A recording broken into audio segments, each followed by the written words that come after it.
So we came here today because we had an appointment with the Office of the President to present a list. We came with the families with one agenda, asking for justice for the victims, for the disappeared, and accountability. But we were met with brutality and violence by the police. It's been 3 months since the protest, and we still have masked police in our streets. Why are they being masked in the streets? We are asking our government, if the police are upholding rule of law, why are they coming masked? And why are they targeting me specifically? So we have told the principal secretary to go and tell the president that next week shall be back here. And if there is no justice for the victims, they're going back to the streets. If there is no justice, we're going back to the streets. And we know very well that it's our right to protest. It's not a favor by the president. It's a right by the Constitution. And we're going to do it. If the president cares about this country, he should care about these mothers who are here. He claims no one has been abducted. We have a list of those who have been abducted. We have shared the list. He promised compensation for the victims. We know very well that money can never bring back any life. But if he promised compensation, it can at least help the families to pay for bills and to move on in a small way.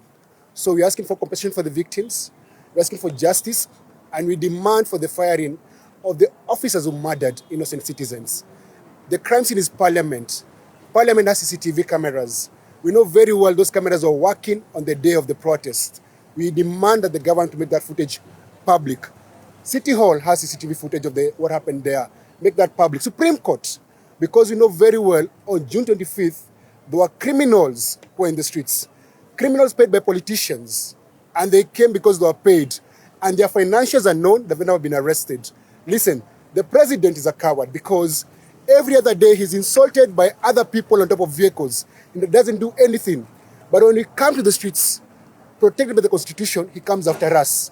Why is he after innocent people? If he's a man enough, if he's not a murderer, go after the killers of the innocent people, go after the people who sponsored the violence in the streets. Because none of the people who are murdered, none of the people who are in the streets on that particular day who are here today were involved in the treasonous action. So we feel victimized by the government. And all you're asking is, Mr. President, if you're unable to lead us, you must resign. Yes, because we can't live in constant violence. Every day we're being arrested, we're being abducted, we're being murdered. If you're unable to uphold the Constitution, if you're unable to lead this country through rule of law, we're asking for you to resign. It's not a must to lead us. It's not a must for him to lead us. Because you say this, and you said this before, you cannot kill us and lead us. You cannot do that.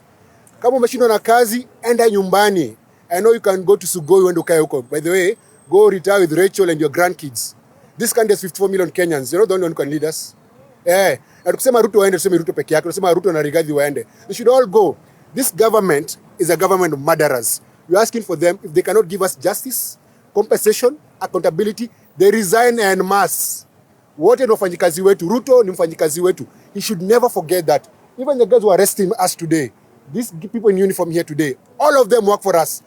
Let us not forget who is the boss. We are the bosses. And next week, if they do not respond to our demands, we're back in the streets. We're coming back to the streets. By force, by fire, we're back in the streets. Kama unakutua kuja tuwe Ruto basi.